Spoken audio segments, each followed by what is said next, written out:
everybody, Scout Crafty here again. It's Wednesday. It's the second video I'm posting today. The first video was the Zagre Fall Show, and this video is going to start off with the tools that I got from Zagre. And you can see in this photograph here, I bought all these tools, every tool you see here, for a total of $40. $40 for that entire haul, which what I thought was absolutely fantastic. Wait till you see all the stuff I got. But that's going to be referred to now as the $40 haul. As one project I wanted to do today, because it's a short, you know, if you've seen the other video, you're tired of me already, but you want to see I wanted to do a paint restoration. And I'll tell you what I mean by that. I was missing my dad kind of yesterday. My sister sent me a photograph that she posted on a boxing website, because he used to be a professional boxer, and she sent me that picture, and I was, you know, a little bit, I was missing him. So I said, today I'm going to do kind of a tribute, because one thing he could do is he could bring paint back, you know, totally restore paint. And a lot of people, you know, we get lazy. We tend to just reshoot it with a new paint. And you know, it might come out, if you do a nice job, it looks good. But to restore original paint is a whole different thing. And he was an expert at it. But so I figured we'd do this toolbox. Let me show you what I'm talking about. Okay, first item I want to work on is this great Union vintage toolbox I picked up. It was $3. There was a whole bunch of boxes there for $3, ones with drawers, everything. But I'm not a big toolbox fan, so to speak, but I like the vintage ones just because of the way they look, you know. The thing about toolboxes is, especially with the metal ones, they used to get dented up. And, you know, anytime you have a toolbox like this, all the tools are thrown in there. They get scratched upon each, you know, banging up against each other. And so everybody has gone to kind of the drawered toolboxes, the toolboxes that have multiple drawers, because they're much better for keeping your tools in better shape, but they're also heavier and hard to move around. So these do have their benefits for certain things, especially if you're just going to be working with the tools. Now, let me show you the thing with this. The inside here, it has a tilt-up drawer, and you can see it's in very good shape inside. You know, you can see it's dirty. You know, it's God knows what year it is. And we'll take a look at the outside. The outside here is kind of bad, and it's got a little bit of rust buildup here on the handle. It's got a little rust buildup on the latch. It's really dirty. You know, you can see here some kind of grime on it or whatever. But that's years and years of... Now, there's two ways to approach this restoration, whatever you want to call it. You know, I'm treating this as if this was maybe, you know, a family member's box, and I just want to keep it for, you know, memory's sake, sentimental value. The easiest way to do it, obviously, is to tape off everything and, you know, sand it down a little bit and give it a spray coat of red. The problem is that... you know, like I said, I wanted to show you a different way to do this without going right away to the spray can. A little bit of a dent here. You can see it's bulging out just a little bit. We'll straighten that out. It's in good shape otherwise, the box. But what I want to do is keep the original paint, and I'm going to show you how we're going to do that. So the first thing we're going to do is going to give it a good washing. That's number one. So let's get okay, here we are. It's just been washed. I scrubbed it with Comet, wiped it down, dried it.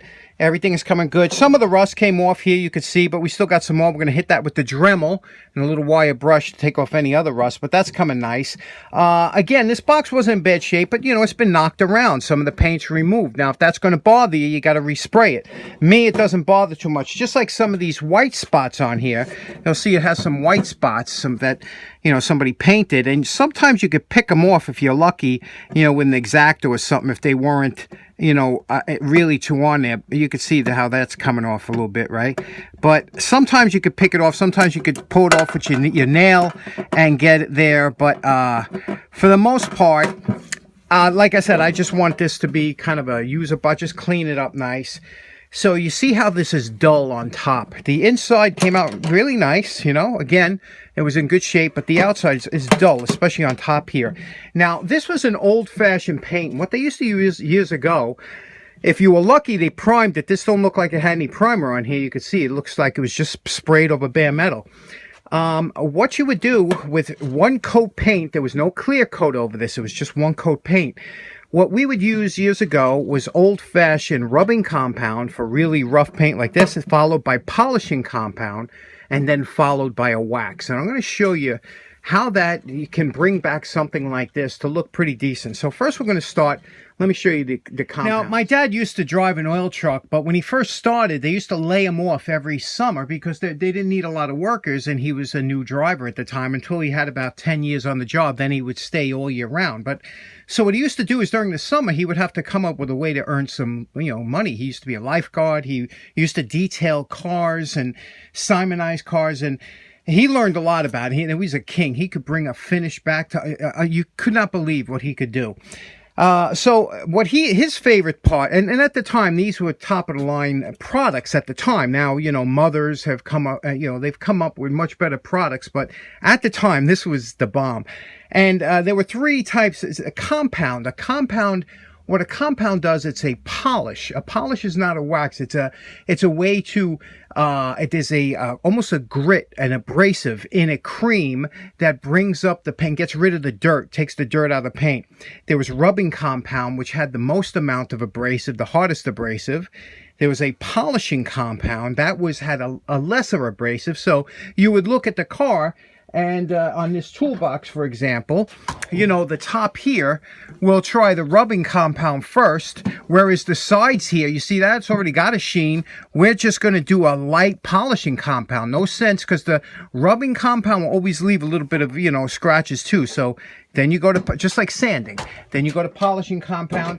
Then they used to sell this DuPont, this is all number 7 products, auto polish, which this was a even finer compound. So if you were going in steps, you could go 1, 2, and 3, and then you would finish it off with a wax. Okay, and this was at the time, Raleigh was nice because it was easy on and easy off. It didn't last super long. It wasn't a strong wax, but it went on so easy, went off easy, and really left a nice shine.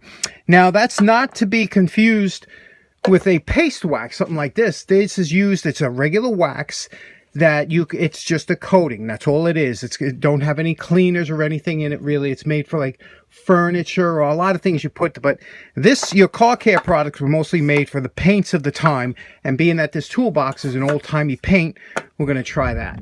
Now, here's what the compounds look like. Here is your rubbing compound. This has to be stirred up, but you could see here, it looks like this is almost like has a sandy feeling to it. And here's your polishing compound, and much smoother, has, less grit to it. And the reason they don't use these products so much anymore is because now they put clear coats. They put a base coat on your car, the color, and they spray it with a clear coat. And these are much too abrasive for the clear coats today, and would leave minor scratches. So that's why today everything is different as far as the polishes go. But for old-time stuff, this still works. Okay, now ideally the best thing to use is an old washcloth. Dampened washcloth. Again, dampened. We take a little bit of compound like this, okay? It don't need a lot. And we're going to put it on here, and we're going to go into a swirl motion. Now, even with the missing paint, I actually like the way it looks when it's polished with the missing paint. But you'll see what happens is, as you're doing this, you're going to pick up some paint. You'll see it might turn a little bit on the reddish side, which we're starting to do as you go into it, because you're getting into the dirt, you're getting into the dirt that's laying in the paint. But you see what we're doing here? We're going around, you see it's starting to put a little bit of red picking up there. And then when you do that, you're going to just go lightly, because you're going to be doing this again with the polishing compound. You're just getting the rough stuff off, and then you're going to go over it with a clean rag to get that. Okay, here's our clean rag. It's an old t-shirt, okay? And what you're going to do is you're going to kind of buff this out. And what you'll see is, again, you're not looking for shine here, because what you did was you're taking the paint, and here's the red from the paint I was talking about. Now you're going to take this. Now, again, this isn't really giving you shine. What it's doing is it's making the surface smooth, okay? So this is going to be a little bit smoother. Now we're going to go over it. Then you can see the difference here already, but you see, again, we're not looking for shine, we're looking for smooth.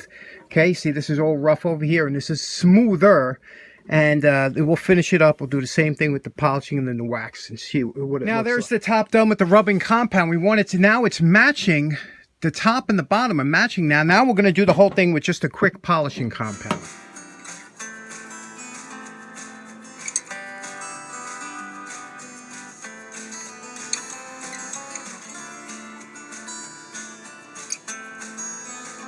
Okay, here we go. This is the polishing compound is done. You see, it's coming out nice, right? I mean, again, this is the original finish. You could spray the whole thing over and be done with it, but this is if you wanted to restore and, you know, bring it back. So we have it pretty. Now we're just going to wax it, okay? And the wax will get some of that cloud out of there.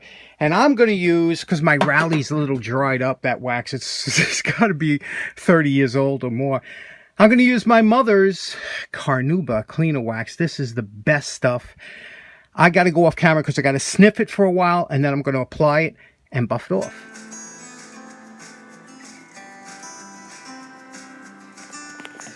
Now, you know my favorite part. Remember what this Union box looked like before we started. And we're calling this project done. You know, this again, you could have easily just resprayed the thing, right? But there is so much more of an enjoyment to bring it back to the original paint. Again, we went over the inside. Everything's nice and clean. And on the inside now, everything about the box is it's just beautiful, isn't it? Look at the nice sheen on, nice shine all the way around.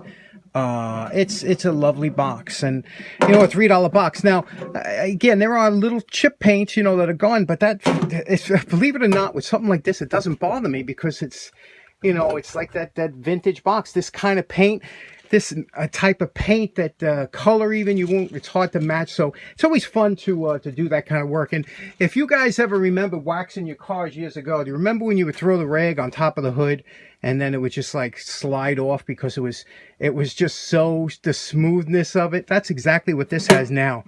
Just a beautiful little vintage Union, I guess, general utility box. Now, Union Steel Chest Corp got its origins in the late 1800s, and the last catalog I could find was 1970, but I know they went past that, and they've made many different types of chests, toolboxes, tackle boxes, both in fiberglass and steel. They were a big competitor with Kennedy, but they had a quality line, and they were known for their strength, their good materials that they used, all cold rolled steel. Look at these two guys standing on that box pulling on that handle. You know it was a good company, right?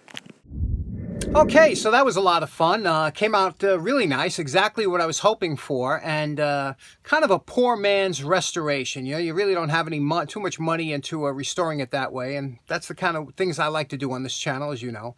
Anyway, thanks for tuning in. Hope you have a great day. Take care now. Bye-bye.